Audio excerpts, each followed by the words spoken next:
Voilà. Ok. Bon, bah écoutez, on va commencer notre étude. Donc on est vers la fin du premier chapitre.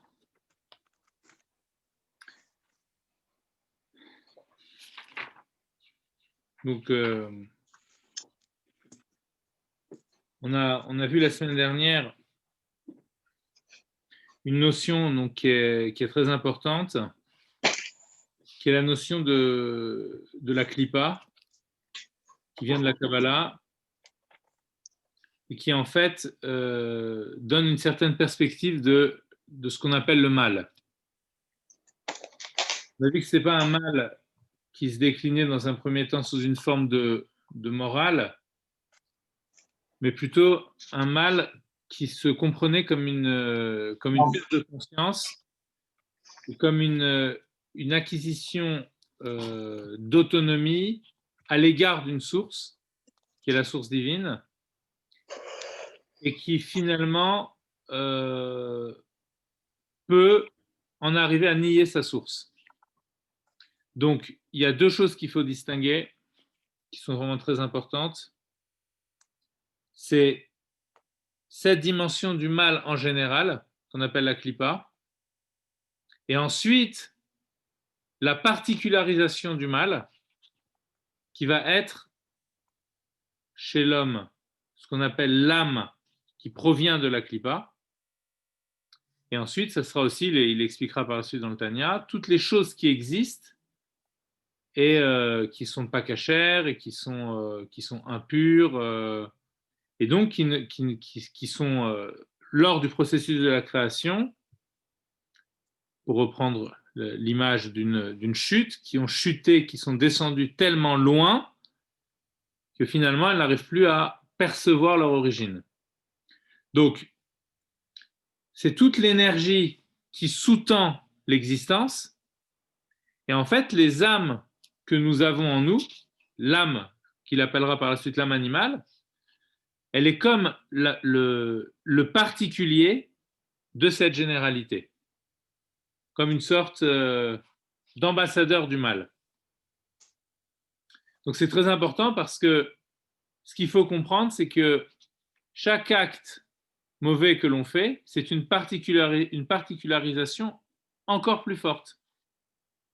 Donc on a 3 degrés de particularisation, enfin, il y a 3 degrés, un de généralité, un deuxième qui est la particularisation, c'est-à-dire la singularisation, devenir telle personne, telle nefesh, telle âme animale, qui est une représentation de cette généralité, et ensuite une particularisation encore plus forte qui va être l'action mauvaise que l'homme pourra faire. Donc l'action mauvaise, ça voudra dire une action qui sera déconnectée de sa source et qui ne sera pas motivée par un service lié avec son origine. Donc du coup, c'est pour ça qu'on parlera ensuite d'égocentrisme, etc., et qu'on en arrivera à quelque chose à des comportements non, enfin, à comprendre les choses sous une forme de morale.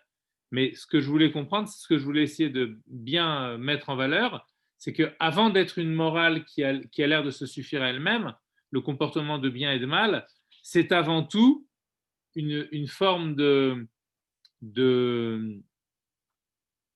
comment dirais-je, en fait, la question, c'est à quoi on donne la parole. Voilà, à quoi on donne la parole. Est-ce qu'on donne la parole à la Klippa ou est-ce qu'on donne la parole à la Kedusha? C'est ça, l'idée. Donc, est-ce qu'on donne la parole à l'opacité à l'égard de la source, et à ce moment-là, mon acte est un acte qui est simplement tourné vers un intérêt personnel, ou est-ce qu'on donne la parole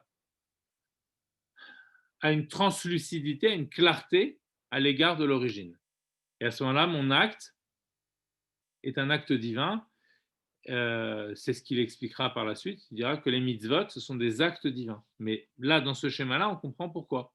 Parce que quand on dit c'est un acte divin, c'est-à-dire que c'est un acte qui s'inscrit dans la manifestation de ce qui est divin en nous. Et ce qui est divin, pour rappel, c'était ce qui est antérieur à la création comme telle, puisque la création, pourquoi elle s'appelle plus divine? puisque tout vient de Dieu et tout est fait à partir de Dieu. Alors pourquoi ça s'appelle plus divin? Parce que le mode de création fait que on ne peut plus, à partir de ce qui est créé, remonter à la source. En tout cas, elle ne nous apparaît plus comme quelque chose d'évident. Il va falloir pour ça faire intervenir la deuxième âme, on verra dans le deuxième chapitre. Voilà. Et puis donc, on avait vu tous ces comportements-là qui viennent des quatre fondements, qui sont la terre, l'eau, l'air et le feu, et donc qui se traduisent par différents types de comportements. On va au cours de la semaine dernière, on ne va pas rentrer à nouveau dans ces notions. Donc pour l'instant, pour dégrossir, on a parlé de la Gdusha par anticipation, la sainteté, ce sera l'objet du deuxième chapitre, mais pour commencer à avoir une forme de comparaison. Et on a parlé de la notion de klipa d'une façon extrêmement générale, sans rentrer véritablement dans le détail. Alors là, il va nous montrer dans la fin de ce premier chapitre qu'il existe plusieurs catégories dans la klipa. Klipa, ça signifie donc l'écorce, et l'image qu'il faut avoir en tête pour comprendre ces différents degrés dans l'écorce, donc l'écorce, je vous rappelle, l'arrière-plan de la création de laquelle l'âme animale puise, cette singularisation qu'est l'âme animale, puise de cette généralité du mal qui lui-même provient par voilement de la puissance créatrice, d'accord, de la puissance divine qui se donne comme dans un flux. Et donc, ce flux-là se voile et on arrive à quelque chose qui s'appelle la klipa. Monsieur Belamour. Oui, excusez-moi, je vais peut-être un peu vite, je ne sais pas. Non, juste quand vous rappelez. Donc, en fait, le mal tel qu'on le conçoit n'existe pas. En fin de compte, à la création, il n'est pas tel qu'on le conçoit maintenant, quoi. Voilà. Alors, le mal bien. n'est pas. Oui. Alors, quand est-ce qu'il se transforme vraiment à quel moment ça se transforme vraiment à nos yeux en mal? Bah, justement, comme dès qu'on est éloigné, c'est ça, dès qu'on est éloigné de la source divine, déjà, ça s'appelle le mal, si j'ai bien compris. Exactement. C'est-à-dire que on va dire le schéma archétypal du mal, de l'apparition du mal, l'archétype de l'apparition du mal, c'est la faute de l'arbre de la connaissance. C'est-à-dire qu'au moment de la faute au moment de la création, au moment de la création, le divin était parfaitement lisible dans la création. Maintenant, potentiellement, il pourrait ne plus l'être. Et ce potentiel d'illisibilité du bien, et donc d'apparition du mal, il est dans les mains de l'homme. Donc l'homme, au moment où il goûte à ce fruit de la connaissance, il fait basculer toute la conscience de la création dans une dimension justement d'opacité. Donc cette opacité, elle commence par lui-même. C'est-à-dire que au départ, quand il se pensait, il voyait le divin au travers de sa propre conscience de soi. C'est-à-dire que la conscience de soi n'était pas limitée au moi. C'est-à-dire quand il disait je pense, vous savez la fameuse phrase de Descartes, je pense donc je suis, et puis après par toute une série de raisonnements, il en arrive à la conclusion que c'est un Dieu, que c'est Dieu qui l'a créé. Mais là ici, c'est pas par des raisonnements, si vous voulez. C'est je pense, donc il y a Dieu. C'est-à-dire quand je pense que je suis, je n'arrive pas à saisir ce que je suis, parce que ce que je suis est immédiatement transparent au divin. Le mal, c'est quand je parviens par une sorte d'éveil de conscience, mais d'éveil inversé, si vous voulez, d'éveil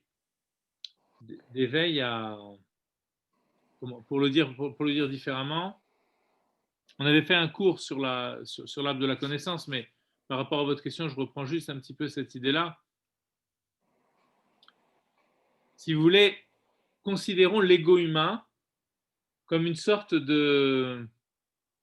Donc l'ego humain qui vient de l'âme animale, d'accord, à l'origine, avant la faute, considérons-le comme une sorte de support en cristal transparent. Et l'âme divine est en lui et brille. Le problème, c'est que la lumière est tellement puissante à l'intérieur de ce vase transparent qu'il est impossible de distinguer qu'il y a un vase. Vous vous rappelez les ampoules avec à l'intérieur, les ampoules d'avant où il y avait l'ampoule et à l'intérieur, il y avait le filament. Donc en fait, quand le filament est tellement puissant, même aujourd'hui en fait, même dans les ampoules LED, en fait, la lumière est tellement forte que quand on a des lumières tellement fortes, on n'arrive pas à voir le verre. Mais à l'époque, c'était très flagrant, on n'arrivait pas à distinguer même le filament. On voyait juste de la lumière. Vous voyez, et le verre aussi, on ne le voyait pas. Donc, Adam Harishon, c'est un petit peu celui qui se pose une question existentielle inversée. Nous, notre question existentielle, c'est de savoir d'où on vient, mais lui, la question existentielle qu'il pouvait se poser, puisque la clarté de l'origine, elle était vraiment vive en lui. Donc, il ne pouvait pas se poser la question de d'où je viens, parce qu'il le voyait. Alors, la seule question qu'il pouvait se poser, c'est qui est cet être qui porte cette conscience? Donc, c'est une question, c'était ça son inconscient, si vous voulez. C'est un inconscient d'en bas. C'est-à-dire, ok, il y a de la conscience qui me traverse, mais qui c'est ce me-là, quand je dis il y a de la conscience qui me traverse? C'est qui ce me? Vous voyez? Nous, notre question, elle est inversée. On est centré sur nous-mêmes, et de temps en temps, on sent qu'il y a un appel, il y a un son de chauffard d'en haut, ça fait toc-toc par en haut. C'est-à-dire, mais viens vers moi, n'oublie pas ce qu'il y avait avant la création, c'est encore là. Donc pour nous, c'est notre surconscient qui est inconscient. Mais pour Adam Harishon, il vivait lui à ce niveau-là. Et ce qu'il appelait, c'était d'en bas. Mais essaye de voir quel est le support, quel est le support, quel est ce support qui soutient cette clarté. Voilà. C'est quoi ce vase-là? J'ai envie de mettre la lumière sur ce vase transparent. Et à ce moment-là, je suis obligé de diminuer cette lumière, ou plutôt quand je me concentre sur le verre, à ce moment-là, il m'apparaît dans toute sa matérialité. La lumière s'en va, puis je me rends compte que le verre, il a une prégnance. Je me rends compte que l'ego, il a quelque chose de fort. Évidemment, finalement, le but, c'est d'aller l'arranger. Parce que sans en prendre conscience, il ne peut pas l'arranger. Mais à quel prix? À quel prix? Bon, voilà, ça c'est pour expliquer comment le mal apparaît, si vous voulez. Ça s'appelle le fruit de l'arbre, l'arbre de la connaissance du bien et du mal. Et bien et mal, ça signifie bien que l'homme, il est entre deux. Ça veut dire qu'en fonction de ses choix, il pourra retourner à la conscience originelle ou s'enfermer dans une conscience de soi et dans des intérêts qui sont uniquement centrés sur lui-même. Et donc dans un regard du monde qui ne parvient plus à voir l'origine comme l'évidence. Voilà, donc il bascule dans une nouvelle forme d'évidence qui est l'évidence du monde. Voilà. Comme si le critère premier, ça devient maintenant le monde. Ah, je ne l'avais pas vu. Oui, maintenant c'est le monde. Et tout le travail tout le travail de Matan Torah, c'est juste tout le travail de la Torah, quand on étudie la Torah, c'est de changer ce paradigme-là. On a basculé dedans, et maintenant il faut le changer. C'est-à-dire, ça demande de changer notre regard, si vous voulez, sur le monde. Excusez-moi, M. Belamou. Bonjour oui. Déjà. Est-ce que c'est possible de mettre le coup pour la Refoua Shelema de Rivka Bat Rachel, sa maman? D'accord. Une bonne santé pour Rivka. Bonne santé, elle doit subir une intervention mardi. Bezrat Hashem, que tout se passe bien. Et une bonne santé. Amen. Voilà, ça se clarifie plus ou moins? Oui? Ok. Bon, alors reprenons.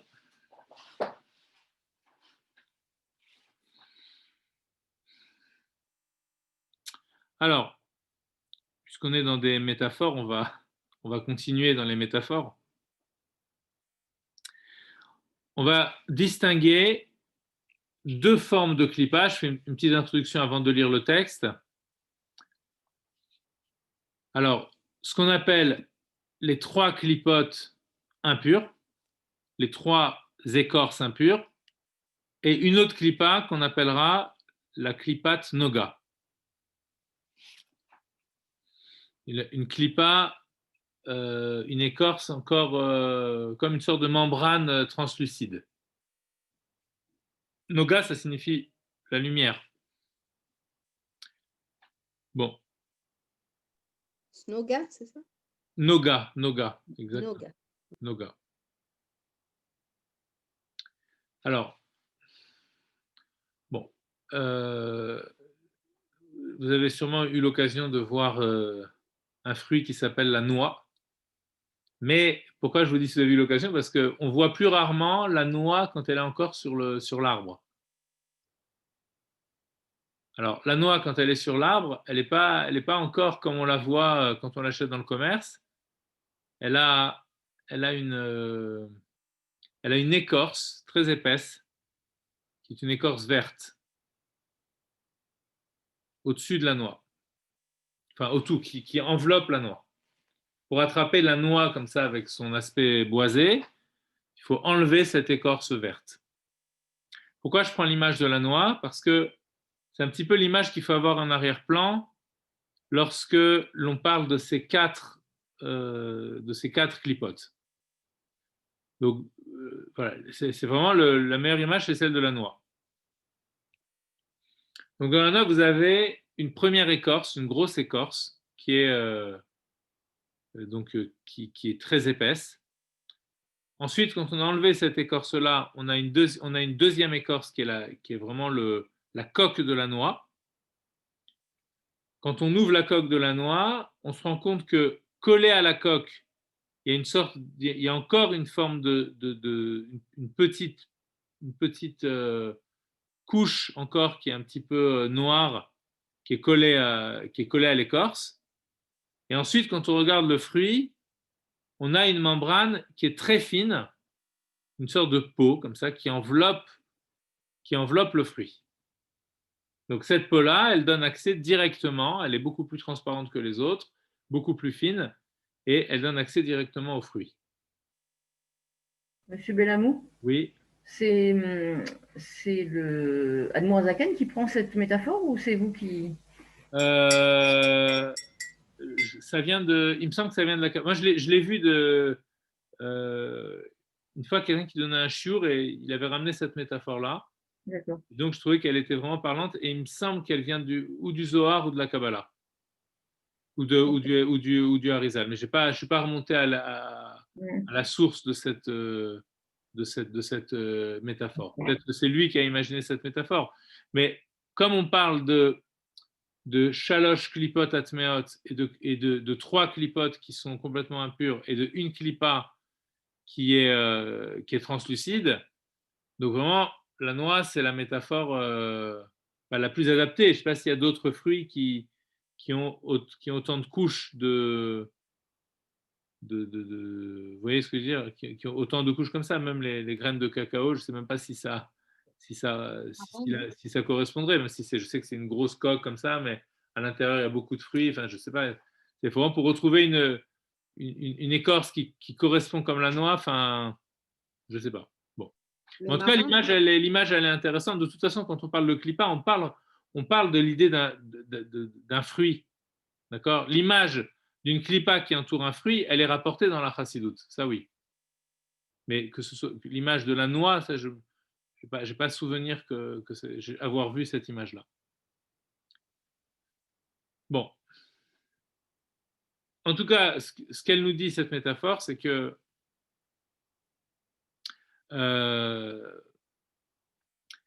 finalement, lorsque la clipa est créée par Dieu, toutes ces forces qui sont créées par Dieu, mais en fait, il y a différentes couches. Donc là, on a une métaphore arrondie, d'accord? Mais on va essayer de la repenser d'une façon, on va dire, plus comme des couches, comme ça, de sédimentation, vous voyez? Donc on a ce qui est le plus lourd qui tombe au plus bas. Ensuite, donc 3 couches comme ça, donc qui sont 3 paliers de perte de conscience dans le divin, jusqu'à un oubli dans la 3e clipa, c'est un oubli total et c'est se penser comme étant pratiquement comme Dieu, un petit peu comme on a vu sur le pharaon, qui dit je me suis fait moi-même et le Nil est à moi. Donc pour en arriver à dire je me suis fait moi-même, il faut vraiment être aux antipodes, mais vraiment au pôle opposé de l'essence de Dieu, puisqu'il n'y a que l'essence de Dieu qui peut dire je me suis fait moi-même. Et encore, au niveau de l'essence de Dieu, la notion de faire, elle n'existe pas encore. C'est-à-dire, si on voulait l'attribuer, si on voulait trouver l'origine de cette puissance, de cette clipa-là, donc, l'origine toute première dans la sainteté, ça serait dans l'essence même de Dieu, parce qu'il n'y a que Dieu qui se fait lui-même. Et donc, la troisième clipa, c'est ce degré-là qui va dire, moi, je suis à 100% autonome d'une façon existentielle. Mon existence ne dépend strictement de rien et je nie toute forme de choses, enfin de toute forme de création à mon égard. Alors, Shalosh Klipot Atmeot. Maintenant, les choses ne sont jamais ou tout blanc ou tout noir. C'est-à-dire que entre la sainteté et les trois Klipot Atmeot, eh bien, il y a une couche de clipa qui est un petit peu à cheval entre les deux, qui est intermédiaire. On parle beaucoup du livre du Benoni. Ben, la clipat noga, elle est intermédiaire, elle est Benoni. C'est-à-dire qu'elle est... En fait, c'est comme un curseur qui peut varier. Elle peut aller puiser dans la Gdusha ou elle peut aller puiser dans l'impureté. Pourquoi c'est important de comprendre ça? Parce qu'on disait tout à l'heure que l'âme était la singularisation, la particularisation d'une généralité, comme un ambassadeur qui est un être particulier qui représente une nation entière. Mais lui-même, en tant qu'ambassadeur, c'est un être particulier. Donc notre Nefesh Abahamit, c'est l'ambassadeur de la Klippa. Donc maintenant, ce qu'on va essayer de comprendre, c'est ambassadeur d'une Klippa, je veux bien, mais de laquelle Klippa? Et c'est là qu'il va y avoir une distinction entre les nations qui sont Oved Kochavim, comme il le rappellera ici, et le Ham Israël. Dans le Ham Israël, l'âme animale, l'âme qui vient de la Klippa, elle vient de la Klipat Noga. Elle ne vient pas des Shalosh Klipot Atmeot. Si elle venait des Shalosh Klipot Atmeot, elle ne serait pas du tout sensible au divin, dans le sens du divin, si vous voulez, pas simplement de la logique de dire qu'il y a quelque chose qui crée. S'il y a de la création, c'est qu'il y a un créateur, mais dans le sens d'une identification, de sentir qu'on participe au divin. Si les ressources que j'avais en moi, au niveau de mon animalité, provenaient des Shalosh Klipot Atmeot, il y aurait comme une forme d'incompatibilité entre moi et l'essence de Dieu. Or, le Ham Israël a reçu la Torah, ça veut dire qu'il a eu le dévoilement du Sinaï, et donc il y a le vécu du divin, c'est quelque chose qui habite le juif et duquel il ne peut pas se départir. Voilà, c'est pour ça que c'est très important de comprendre que l'âme animale juive, elle provient de la Klipat Noga et pas des Shalosh Klipot Atmeot. Alors, regardez, on va essayer de faire un petit peu dans le texte. Donc, je suis à la page Vav dans le Tanya. Et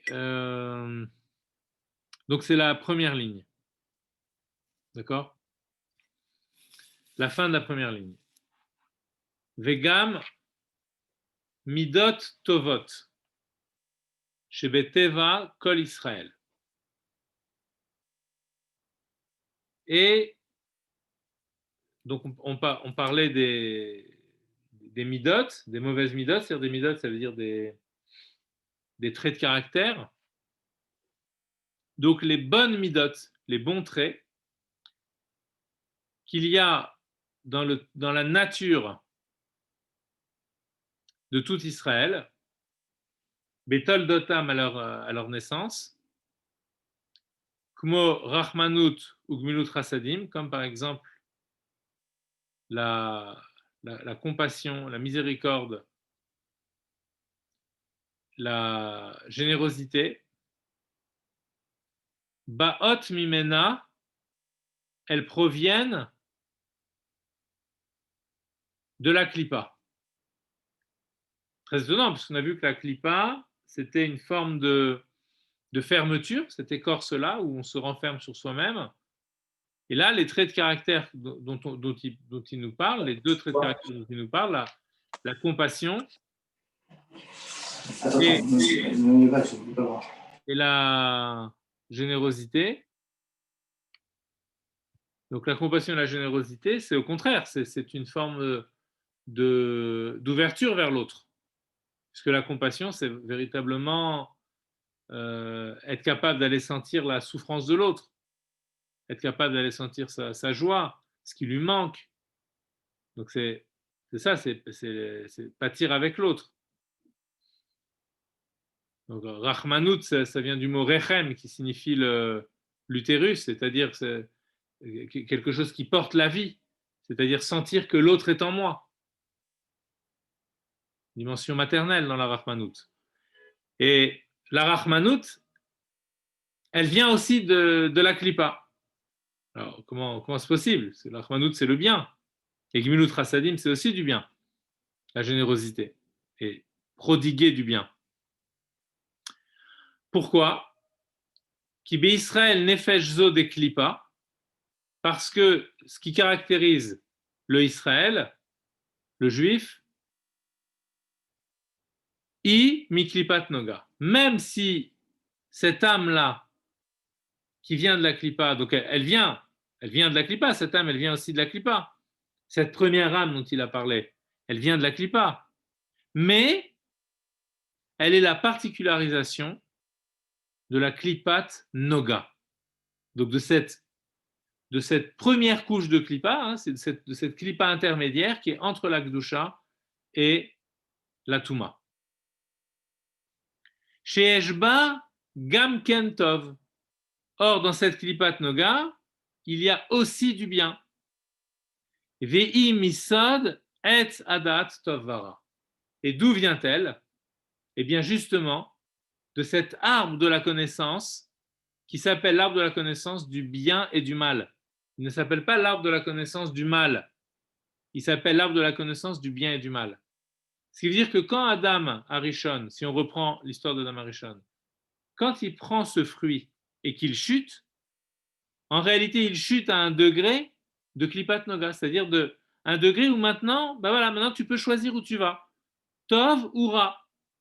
Et c'est ce qui fait le propre du juif, c'est-à-dire de choisir, de pouvoir choisir de s'enfermer dans une réalité qui ne voit plus son origine, ou d'être dans le bien, c'est-à-dire de coûte que coûte, ne pas se laisser envahir par cette réalité et voir ce qu'il y a derrière cette réalité. Au point, on finit par voir que même cette réalité, elle est divine. Donc c'est un vrai travail sur la conscience. Donc, ce qu'il nous dit ici, c'est que les midotes qu'on a à l'intérieur de nous, les traits de caractère qui sont tournés vers le bien, il ne parle pas des traits de caractère égocentriques, mais il parle les bons traits de caractère naturels qui ont une spécificité juive, de sentir que même par rapport à l'ennemi, on peut ne pas vouloir son mal. Vous voyez, la cruauté, ce n'est pas partie du Ham Israël. Si on veut prendre des exemples extrêmes. Le juif, il ne se réjouit pas d'abattre son ennemi. Voilà. Il est neutralisé, c'est une chose, ok, il ne peut plus me faire de mal. Mais je ne vais pas me réjouir de... Vous voyez, la Harzarut, ce qu'on appelle la Harzarut, c'est la cruauté, c'est quelque chose qui quelque part... voilà, au niveau, même au niveau collectif, je veux dire, voilà, le peuple juif, il se caractérise par l'inverse de toutes ces midotes. Malheureusement, on peut retrouver dans beaucoup de nations. Je veux dire, si on doit être un phare pour les nations, c'est aussi pour en essayant de transmettre cette idée de la Gmilut Rasadim, cette Rahmanout. Bon, c'est des sujets qui sont très délicats. Chacun a des exemples en tête dans l'actualité, dans l'histoire du Ham Israël. Bon. Masha'enken, Nefashot, Umot, Ovde Gilulim. Donc, il ne faut pas oublier que quand on étudie le Tanya, il est important pour le juif qui l'étudie de ne pas se leurrer sur son identité. Voilà. Donc c'est très important de prendre une conscience haute de ce qu'est l'identité juive. Il ne s'agit pas de dénigrer les autres, il ne s'agit pas de... Mais enfin, il faut quand même se rendre compte de ce que le peuple juif peut apporter au monde. Et pour se rendre compte de ce qu'il peut apporter au monde, il faut qu'il se rende compte de son identité. Et son identité, c'est pas, quand on parle d'identité, il ne s'agit pas d'une connaissance. Il ne s'agit pas de savoir que Dieu existe. Parce que ça existe dans beaucoup de nations. Mais il s'agit d'une vraie puissance d'identification. Donc, dans cette fin de premier chapitre, il écarte, si vous voulez, ce qui n'est pas l'identité juive. Et c'est pour ça qu'il en parle. Parce que sinon, on peut se demander pourquoi il parle de ça à la fin du chapitre. Ma'shenken nefashot umot ovdei gilulim, l'âme, les âmes des nations qui servent les idoles, les nations idolâtres, en mishear klipot atmeot. Elles proviennent au contraire des autres écorces impures, she'en ba'en tov klal, qui n'a plus du tout, cette klipot atmeot, qui n'ont plus du tout de bien en eux.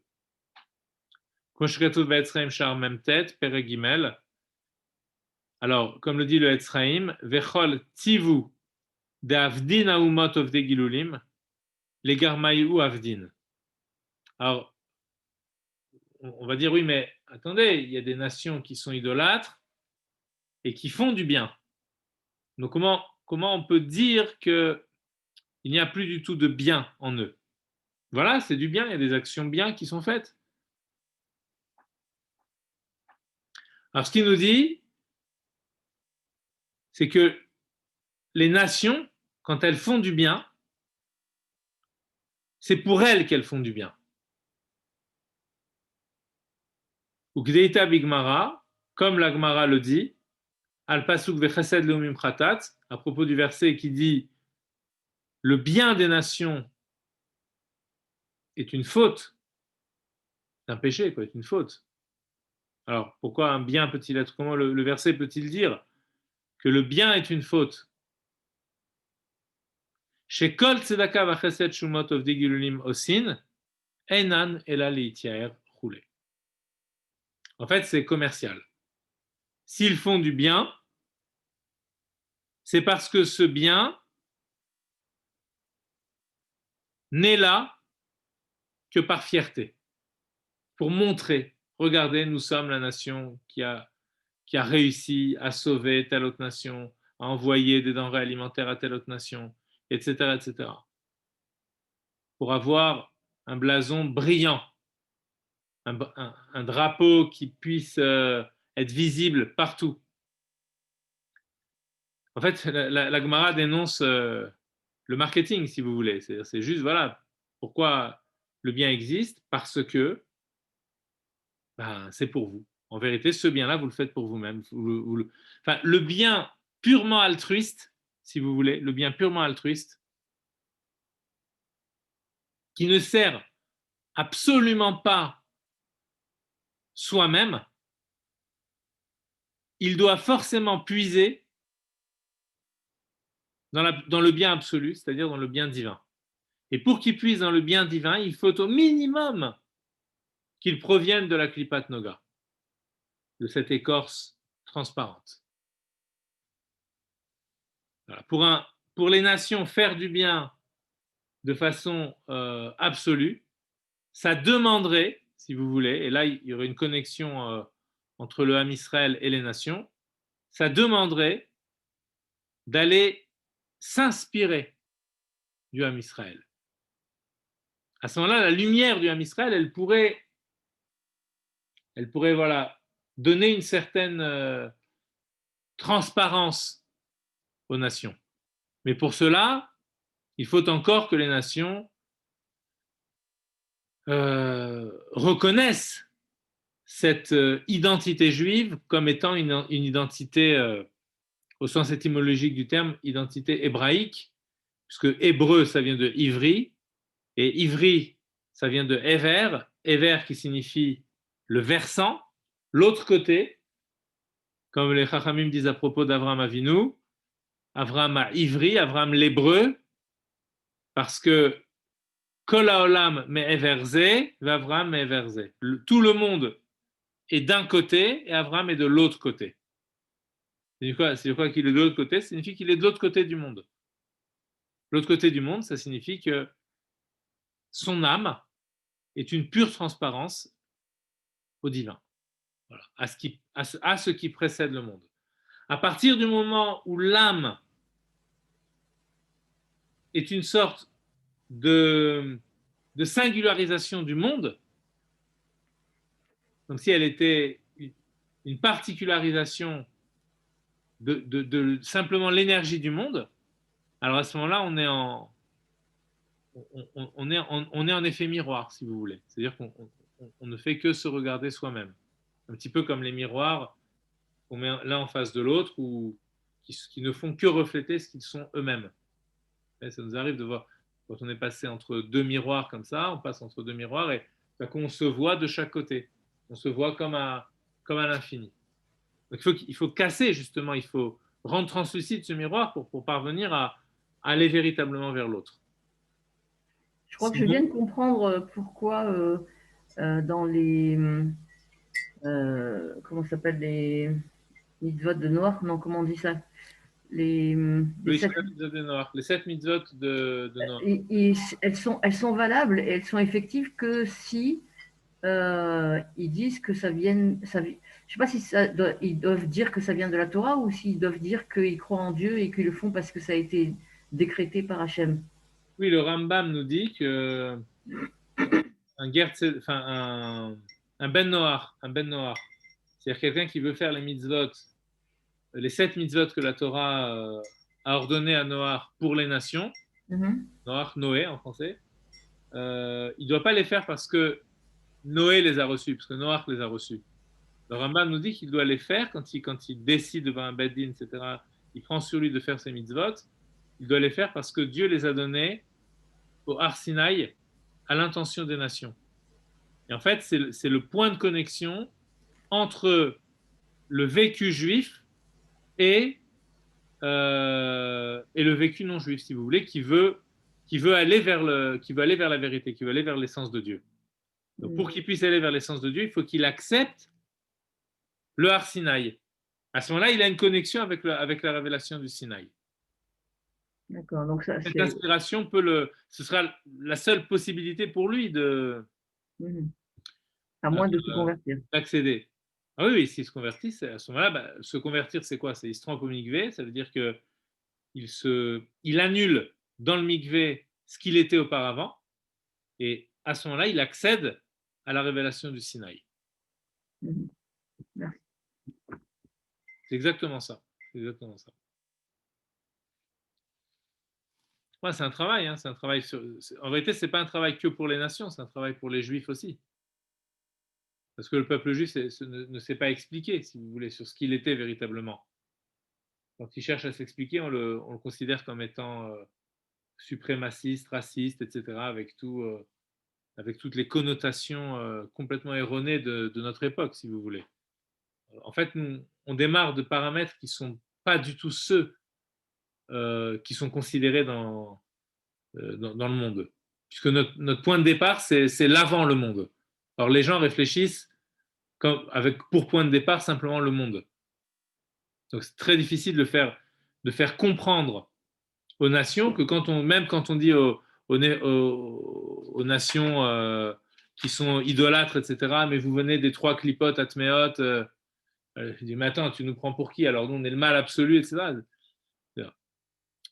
Il s'agit pour les nations, si des non-juifs écoutent ce cours un jour, voilà, de prendre conscience que par-delà même le bien qu'elles veulent faire, il y a une origine absolue à ce bien-là qui est l'essence de Dieu. C'est une prise de conscience de cette chose-là. Et à ce moment-là, il y a la possibilité d'accepter au travers du Ham Israël, au travers du peuple juif, de se connecter avec ce bien qui transcende l'existence, ou de rester voilà, tel qu'on est.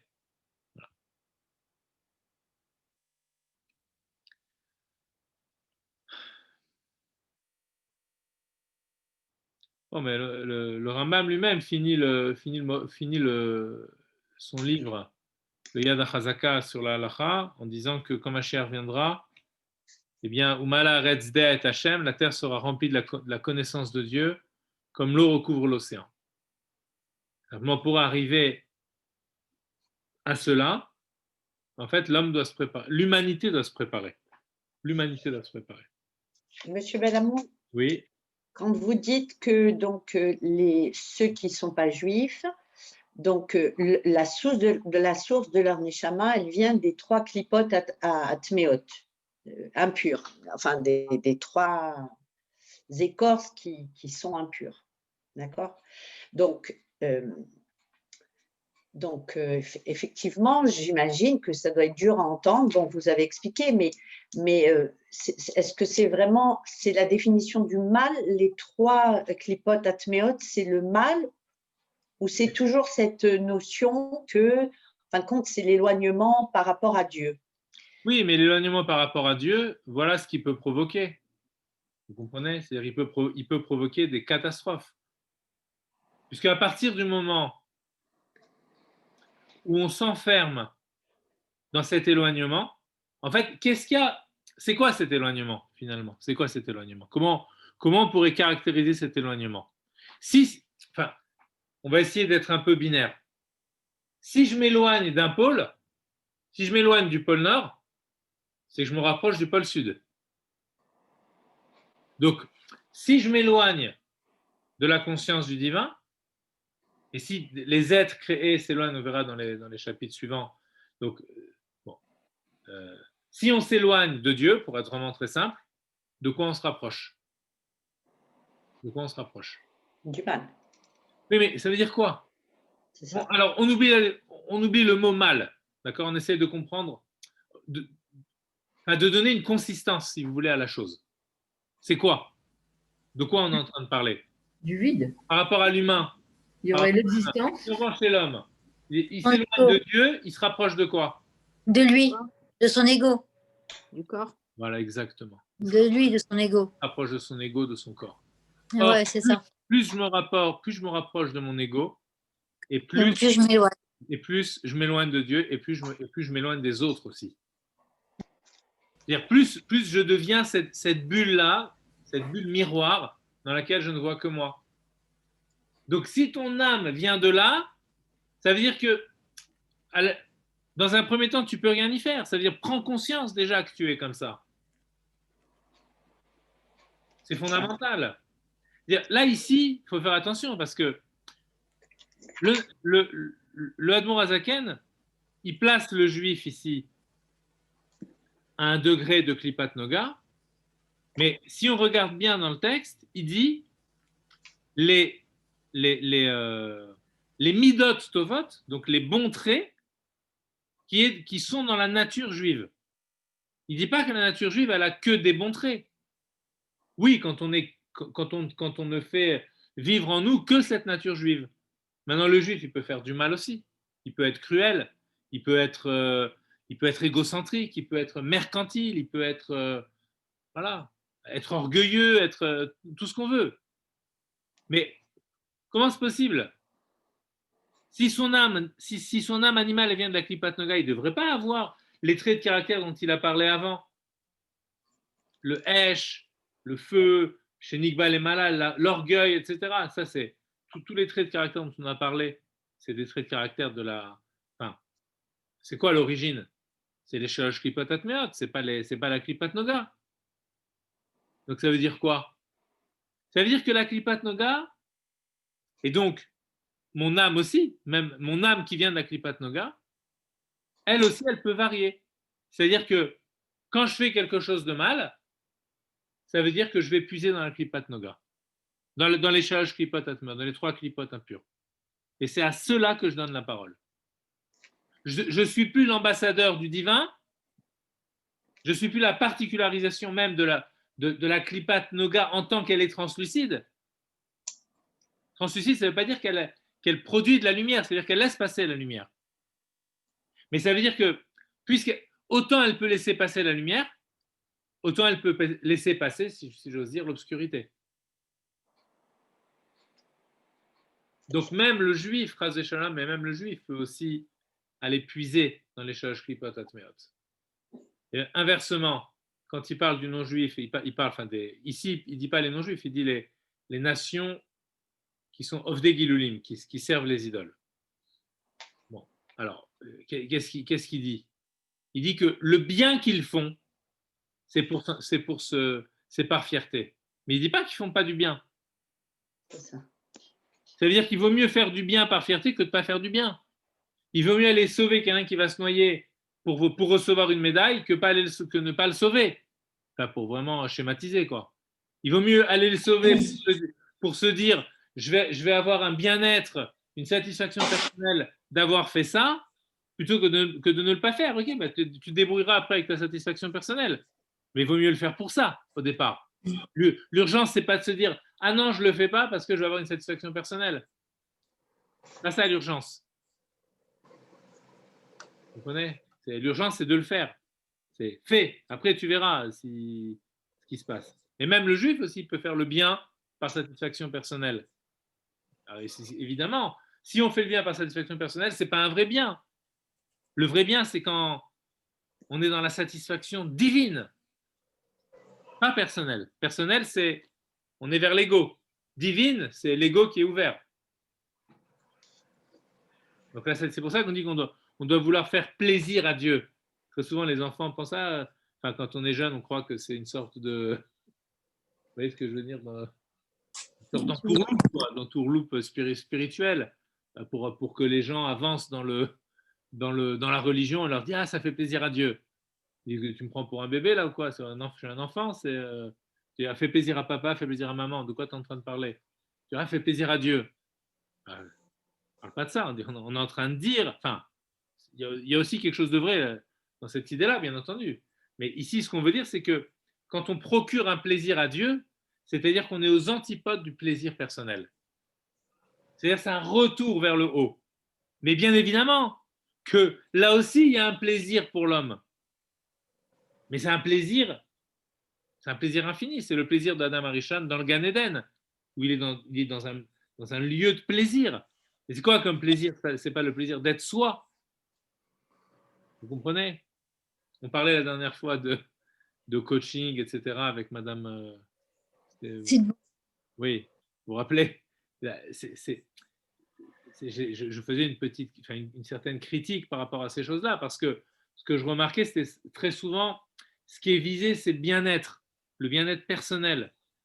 Le bien-être, on fait une sorte d'idolâtrie de ce bien-être. Mais nous, quand on parle du bien-être divin, ben, le bien-être humain, il y est forcément aussi. Il y est forcément aussi. Mais là où on sort de l'idolâtrie, c'est justement précisément parce que on ne se focalise pas sur ce bien-être humain. Le bien-être humain, c'est-à-dire quand je sens un mal-être, en tant que juif, quand je sens un mal-être, ça doit être pour moi le signe que mon être n'est pas en accord, non pas avec mon corps, mais que mon être n'est pas en accord avec ma source. Et c'est là que je ressens le mal-être. C'est-à-dire que j'ai mis trop de valeur dans le système relationnel au point où je me suis enfermé et je me suis créé des complexes d'infériorité, de supériorité, etc.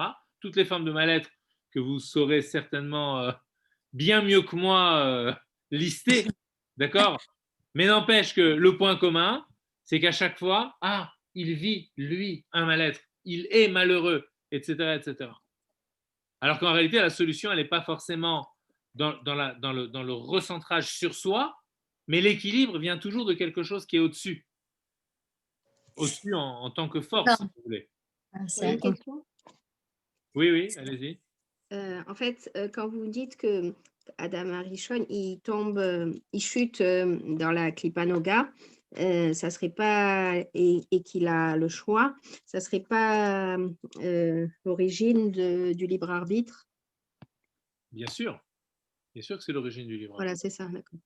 Oui, là, oui, si vous faites une digression, mais c'est très important de l'avoir en tête aussi, bien entendu.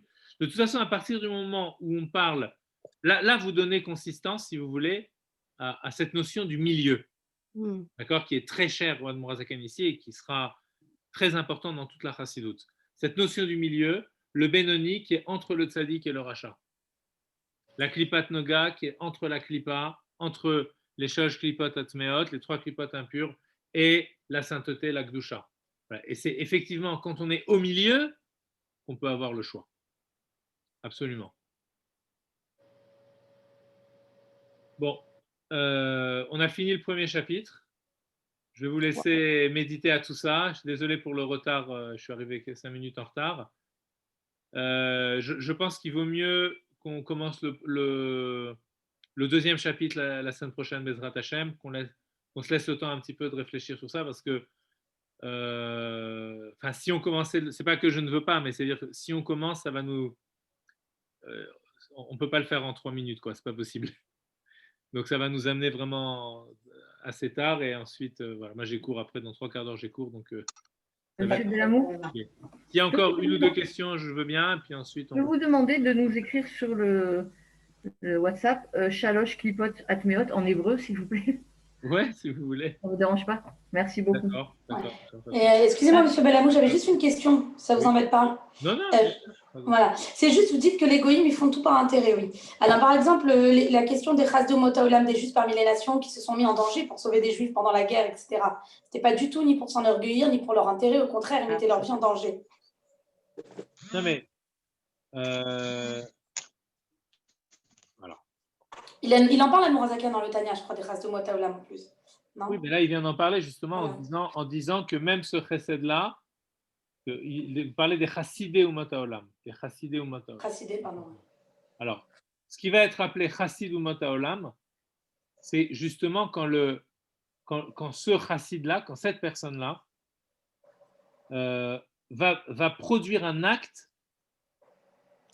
qui est entièrement désintéressé. C'est-à-dire qu'elle va aller puiser au fond d'elle-même, au-delà de son être provenant de la clipa, parce que ce n'est pas hermétique, si vous voulez, toutes ces choses-là, vous comprenez?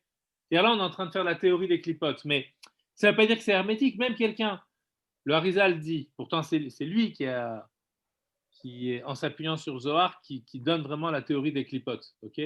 Voilà, surtout au niveau des clipotes, c'est des individus, des peuples et tout ça. Bon, le Harizal en parle. Maintenant, lui-même dit qu'en réalité, pour chacun d'entre nous, et ici j'inclus aussi les nations, chaque être humain, s'il veut atteindre un degré spirituel élevé, eh bien, tout cela va dépendre de ses actions. Et dans ses actions, même l'être non juif, si vous voulez, a aussi un choix. C'est-à-dire qu'il peut, s'il sait, vous savez, le rabbi a dit que ces descriptions qu'on fait là, elles sont valables avant le dévoilement de la chassidoute. À partir du moment où le Admorazaken écrit le Tanya et qu'il dit ça aux nations, d'une façon générale, les nations commencent à prendre conscience, et quand on commence à prendre conscience, eh bien finalement on commence à se guérir. Donc ce que je voulais dire, c'est que le Harizal dit que peu importe qui, que ce soit même un esclave, une servante, l'esclave tel qu'on le décrit dans la Gemara, c'est pas l'esclave quand on pense aux esclaves noirs, etc. Voilà, bon. Sans parler de cette notion-là, parce que c'est tout un sujet à part entière, mais il veut dire il dit explicitement que toute personne peut atteindre des degrés de Gdusha, tout dépend des actes qu'il produit. Alors pourquoi? Parce qu'en réalité, quand on fait une action, on y met une intention. Et cette intention-là, à nous de choisir où on la puise, cette intention. Et même quelqu'un qui est dans les Shalosh Klipot Atmeot, il peut se surpasser et se dire, je vais faire cet acte sans aucun intérêt. Simplement, pour le faire sans aucun intérêt, il faut aller puiser dans le divin. Ok. Voilà. Donc, c'est pas hermétiquement clos, si vous voulez. Voilà. On sait qu'il y a ce système-là et que nos âmes viennent de tel degré spirituel, etc. Mais en même temps, c'est par nos actes qu'on va décider si notre action, elle est là, elle se situe à tel degré de Klippa ou à tel autre degré de Klippa, ou si elle puise dans l'Akdoucha. Vous dites ça des nations, mais on peut dire aussi par rapport à un juif. Et le Admor Hazaken Oui, montrera la lutte dans le Tanya. Et il dira, même un juif, il peut aller puiser dans les Shalosh Klipot Atmeot. exactement. Quelqu'un qui fait un acte délibérément et qui va, par exemple, manger quelque chose de non cachère, et donc il sait que c'est non cachère, mais il a envie de le faire, il le fait simplement par désir pour satisfaire voilà, un goût, vous voyez. Et même quand on mange cachère, il va dire par la suite, il dira même quand on mange cachère. Si on le fait simplement pour aller, simplement par plaisir personnel, parce que j'aime ça, alors à ce moment-là, on est dans quoi? On est dans le jeu. Donc je m'enferme dans une clipa. C'est la même image. Par contre, si je mange en me disant, attends, dans cette nourriture-là, il y a une énergie. Il y a une énergie qui vient du divin, une énergie qui vient de la création du monde, de la parole divine créatrice. Et cette énergie-là, si je la récupère, elle va pouvoir m'aider à créer quelque chose de nouveau en moi, à me surpasser, à aller vers le divin. Quand je vais étudier, quand je vais prier, qui sont des actes de dépassement. Alors à ce moment-là, l'énergie, je la prends et je la mets dans l'Akdoucha. Mais si je mange comme un animal, c'est-à-dire je mange juste pour me satisfaire moi-même, alors à ce moment-là, je tombe dans la clipa. Et c'est plus difficile d'en ressortir.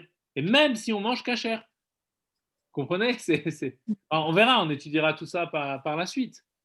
Voilà. Et c'est pour dire que même s'il y a une différence entre le Ham Israël et les nations, pour autant, dans les deux cas, il y a des possibilités d'amélioration. Et même dans les nations, il y a des possibilités d'amélioration. Mais la prise de conscience des nations, c'est aussi, et ça, il faut être capable de l'expliquer aux nations, c'est aussi la reconnaissance du Ham Israël comme peuple qui participe du divin. Voilà. Et pas comme peuple qui veut écraser les autres nations. Mais c'est très important cette prise de conscience. Pour les nations, c'est très important. Et les gens parmi les nations qui sont un peu ouverts d'esprit et qui sont éclairés disent aux Juifs, expliquez-nous ce qui se passe. On a envie de comprendre. Qu'est-ce qu'elle vous dit, votre Torah? Parce que la Torah telle qu'elle a été présentée aux nations, dans la philosophie par exemple, on voit que ce que les philosophes comprennent de la Torah, si vous voulez, ça a été travesti au travers du christianisme. Et donc finalement, l'accès à la Torah juive, si j'ose dire, elle est plus là. Cet accès n'est plus là. Donc ce que les gens connaissent des nations, c'est complètement. Moi j'ai vu des choses en philosophie, mais des choses qui sont mais à s'arracher les cheveux, quoi. C'est des choses qui n'ont plus aucun rapport avec ce que nous on se dit, même entre nous, même dans des petites discussions de choule basiques, si vous voulez. Et en philosophie, on voit des choses sur l'histoire dans l'histoire des religions, mais qui sont voilà, qui font du judaïsme, mais quelque chose qui n'est plus du tout ce qu'il est. Vous comprenez? Il y a un philosophe qui s'appelle Kant et qui prétend qu'en fait, la religion ne peut exactement l'inverse de ce qu'on a dit aujourd'hui, c'est-à-dire que la religion est un système d'intérêt. Pourquoi? Parce que tu fais du bien, parce que tu vas avoir la récompense dans le Gan Eden et tu vas avoir telle récompense et telle récompense. Et donc il dit, on ne peut pas accéder à l'intérêt par la religion. Il était lui-même chrétien, mais sa philosophie veut dépasser la religion, si vous voulez, en disant que le véritable intérêt, c'est pas dans la religion ne permet pas. Mais ce philosophe-là, il ne sait pas ce que l'on dit de l'intérêt dans le judaïsme. Il n'en sait rien. Sinon, il n'aurait pas pu parler comme ça. Donc, vous voyez comment le judaïsme a été… alors, il met tout le monde dans le même sac, hein, que ce soit n'importe quelle religion. Il met toutes les religions dans le même panier. Il fait un gros package et il dit la religion, d'une façon générale, n'apporte que des actions, que des actes qui seront faits par intérêt. Mais on a passé tout notre cours à dire exactement le contraire. Vous comprenez? Donc, ça veut dire que le judaïsme n'est pas du tout compris aux yeux des nations. Mais s'il n'est pas compris, c'est peut-être aussi… voilà, parce que… Quel est le philosophe qui se rapproche le plus de la conception juive? On peut dire aucun et tous. Parce Voilà. que j'avais entendu que c'était Aristote qui pouvait avoir… Le Rambam s'appuie beaucoup sur Aristote, mais il le présente pour ensuite le dépasser. D'accord. Voilà. Et en réalité, on peut dire que chaque philosophe, quand quelqu'un se met à penser sérieusement, qu'il soit juif ou qu'il soit non juif, quand quelqu'un se met à penser sérieusement et honnêtement, bah, il attrape quelque chose de la vérité. Voilà. Maintenant, il faut essayer de comprendre où il s'en éloigne, à quel point il s'en éloigne, à quel point il s'en rapproche, qu'est-ce qu'il a attrapé comme vérité, comment en systématisant son point de vérité, bah, finalement il s'en éloigne. Oui, mais tout ça c'est un travail. Parce qu'il peut voir un point, mais ne pas en voir d'autres. Vous voyez? Même un juif, hein, il pourrait, s'il n'est pas vraiment… oui, mais ça dépend de quand on démarre. Quand on démarre de ce point-là, de Emouna, c'est-à-dire qu'il y a une sensation qu'il y a quelque chose par-delà la création, et que cette chose-là, elle habite la création, quand on démarre de ce point d'intuition, en fait, c'est le paradigme même de la notion d'intuition. C'est quoi une intuition? C'est je vois quelque chose, j'ai l'intuition qu'il y a autre chose derrière. Donc, c'est quelque chose qu'on fait tous les jours par notre système de logique, d'accord? Mais là, c'est une forme de généralisation. Derrière ça, il y a une essence divine qui est au-delà même de la notion de logique. Donc, ça, c'est l'intuition juive par excellence. Eh bien, cette intuition-là, elle n'existe que dans le judaïsme. Voilà, elle n'existe pas ailleurs. On regarde tous les philosophes, même ceux qui pensent qu'il y a qu'il y a quelque chose en amont, etc., ils sont toujours dans une forme de connexion, de connexion logique avec le monde. Mais nous, c'est que derrière cette logique, il y a quelque chose en amont. Donc tous attrapent, on va dire, des bribes de cette chose-là. Et c'est pour ça qu'ils arrivent à développer des systèmes tellement géniaux. Et en même temps, par leur système, ils s'enferment et ils n'arrivent pas à voir autre chose. Pourquoi? Ah, excusez-moi, j'ai perdu le fil. Mais en fait, mais chez les juifs aussi, on ne peut voir que partiellement. Oui, mais la pensée juive, partout, elle provient de cette origine première. Donc même si elle ne voit qu'une parcelle, si vous voulez, par exemple, vous faites de la Gemara, bah, c'est qu'une parcelle. Rabbi Akiva dit ceci, Hillel dit ceci, Shammai dit cela. C'est que des… On a l'impression que c'est que des parcelles de vérité. Oui, mais c'est arraché à la vérité absolue, si vous voulez.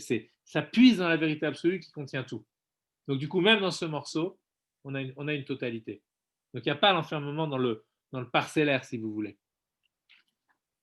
Merci beaucoup. Enfin, voilà. Ok. Merci. Bonne réflexion cette semaine de Hashem. Je vous explique. Vous vouliez quoi? Shalosh Klipot Atmeot, c'est ça? Oui, s'il vous plaît, en hébreu. Vous voulez me forcer à écrire Comment? Vous voulez me forcer à écrire ces mots-là? Ah, non, il ne faut pas. Alors, mettez aussi l'autre, la Klipat Noga en même temps. Ok, voilà, comme ça. Merci beaucoup. Merci, monsieur Belamont. Allez, bonne semaine. Au revoir. Au revoir.